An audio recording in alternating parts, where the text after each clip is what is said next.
कभी सोचा है कि गर्मी या सर्दी का एहसास असल में है क्या? ये सिर्फ एक फीलिंग से कहीं ज्यादा है। ये वो ताकत है जो हमारे मौसम को चलाती है और ये भी तय करती है कि आज हम अलमारी से कौन से कपड़े निकालेंगे। तो चलिए आज इस कमाल के साइंस को समझते हैं। अच्छा, शुरुआत एक पहेली से करते हैं। क्या हम अपने छूने की सेंस मतलब अपने टच सेंसेशन पे पूरी तरह भरोसा कर सकते हैं? शायद नहीं। जो हमें महसूस होता है वो हमेशा सच हो ये जरूरी नहीं है। इसको समझने के लिए चलिए एक बड़ा मजेदार एक्सपेरिमेंट देखते हैं।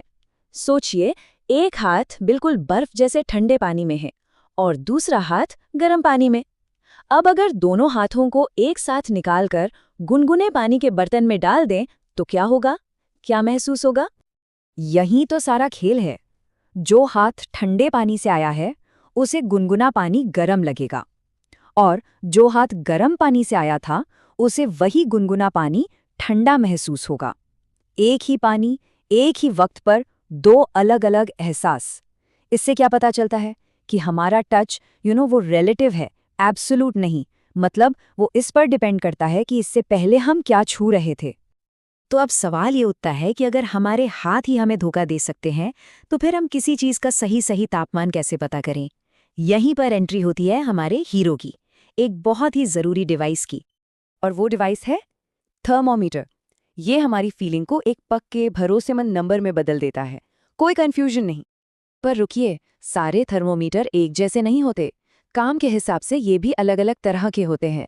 एक होता है क्लिनिकल थर्मोमीटर, जिससे हम अपना बॉडी टेम्परेचर मापते हैं, और दूसरा है लेबोरेटरी थर्मोमीटर, जो साइंस के एक्सपेरिमेंट्स में काम आता है। अब इन दोनों में फर्क क्या है? पहला तो है रेंज का।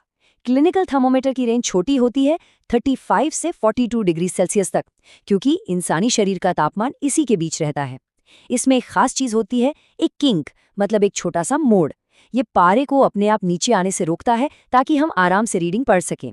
वहीं लेबोरेटरी थर्मोमीटर की रेंज बहुत बड़ी होती है, -10 से 110 डिग्री तक, और इसमें ऐसा कोई किंक नहीं होता। तो नॉर्मल ह्यूमन बॉडी का टेम्परेचर कितना होता है? आमतौर पर 37 डिग्री सेल्सियस। लेकिन ये बात ध्यान में रखनी चाहिए कि ये बस एक एवरेज है। हर इंसान का नॉर्मल टेम्परेचर थोड़ा बहुत ऊपर नीचे हो सकता है। ठीक है, तो अब हम टेम्परेचर को सही सही नाप सकते हैं। पर अगला बड़ा सवाल ये है कि ये हीट, ये गर्मी एक जगह से दूसरी जगह चलती कैसे है? How does it travel? इसका एक गोल्डन रूल है, फिजिक्स का एक सबसे बेसिक नियम। हीट हमेशा ज्यादा गर्म चीज से ठंडी चीज की तरफ बहती है, हमेशा। जैसे एक गर्म कॉफी का कप कमरे में रखा है तो कप की गर्मी कमरे में जाएगी। ऐसा नहीं होगा कि कमरे की ठंडक कप में चली जाए। इसको एक्शन में देखते हैं। यहाँ देखिए, एक मेटल की रॉड के एक सिरे को गर्म किया जा रहा है और जैसे जैसे गर्मी रॉड में आगे बढ़ रही है, देखिए रास्ते में लगे मोम के टुकड़े एक एक करके पिघल कर गिर रहे हैं। हीट ट्रांसफर का ये पहला तरीका है। इस प्रोसेस को कहते हैं कंडक्शन या चालन। ये तरीका खास तौर पर सॉलिड्स में, मतलब ठोस चीजों में होता है। अब कुछ चीजें जैसे मेटल हीट को बहुत आसानी से आगे जाने देती हैं। उन्हें हम कहते हैं अच्छे कंडक्टर या सुचालक। और कुछ चीजें जैसे लकड़ी या प्लास्टिक हीट को रोकती हैं। उन्हें कहते हैं इंसुलेटर या खूचाला। लेकिन लिक्विड्स में कहानी थोड़ी अलग है। यहाँ देखिए, जब फ्लास्क में पानी को नीचे से गर्म किया जाता है तो क्या होता है? गर्म पानी हल्का होकर ऊपर उठता है और ऊपर का ठंडा भारी पानी उसकी जगह लेने के लिए नीचे आता है, और ये साइकिल, ये चक्कर चलता रहता है। हीट ट्रांसफर के इस तरीके को कहते हैं कन्वेक्शन यानी संवहन। और ये जो गोल गोल घूमने वाला करंट बन गया है ना, इसे कन्वेक्शन करंट कहते हैं। ये लिक्विड्स और गैस दोनों में हीट फैलने का एक बहुत ही पावरफुल तरीका है। अच्छा, तो हमने कंडक्शन देख लिया, कन्वेक्शन देख लिया, पर एक और तरीका भी है। कभी आग के पास बैठे हों तो महसूस किया होगा कि गर्म हवा तो ऊपर उठती है, पर आपको साइड से भी तो गर्माहट महसूस होती है। वो कैसे? हवा तो उधर जा नहीं रही। इसका जवाब है रेडिएशन यानी विकिरण। ये हीट ट्रांसफर का सबसे अनोखा तरीका है। इसे चलने के लिए किसी भी मीडियम, हवा, पानी या मेटल, किसी की भी जरूरत नहीं होती। ये खाली स्पेस में भी ट्रैवल कर सकती है। इसका सबसे बड़ा एग्जाम्पल हमारा सूरज। सूरज की गर्मी लाखों किलोमीटर के वैक्यूम, मतलब खाली अंतरिक्ष को पार करके हम तक पहुंचती है, प्योरली थ्रू रेडिएशन। चलिए अब कन्वेक्शन के कॉन्सेप्ट को एक बहुत बड़े रियल वर्ल्ड एग्जाम्पल से समझते हैं।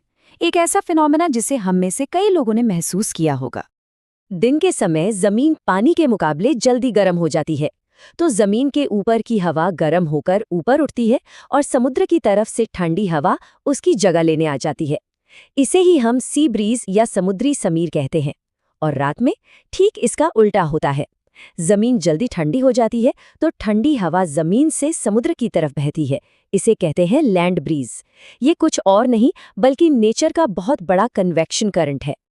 चले अब इन सभी साइंस के प्रिंसिपल्स को, खासकर रेडिएशन को, अपनी एवरीडे लाइफ में अप्लाई करते हैं। बात करते हैं हमारे कपड़ों की। इसको समझने के लिए एक सिंपल सा एक्सपेरिमेंट है। दो एक जैसे डिब्बे लिए, एक को काला पेंट कर दिया, दूसरे को सफेद। दोनों में बराबर पानी भरा और धूप में रख दिया।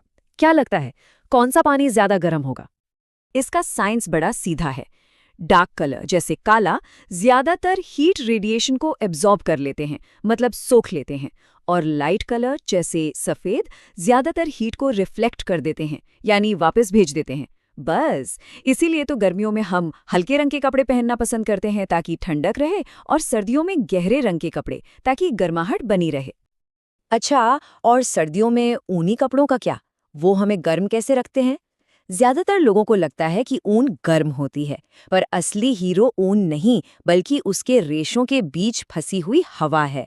हवा, जैसा कि हमने पहले भी कहा, हीट की बहुत बड़ी इंसुलेटर होती है, मतलब कुचालक। तो ये जो हवा की परत हमारे और बाहर की ठंड के बीच फंस जाती है, वो हमारे शरीर की गर्मी को बाहर निकलने ही नहीं देती। तो चलिए आज की इस बातचीत को एक सवाल के साथ खत्म करते हैं। सोचिए जरा, सर्दियों में ज्यादा गर्म रहने के लिए क्या बेहतर है? एक मोटा कंबल ओढ़ना या फिर दो पतले कंबल एक के ऊपर एक करके ओढ़ना? और जो भी जवाब हो वो क्यों है? अभी जो हमने फंसी हुई हवा और इंसुलेशन के बारे में सीखा, उससे शायद इसका जवाब मिल जाए।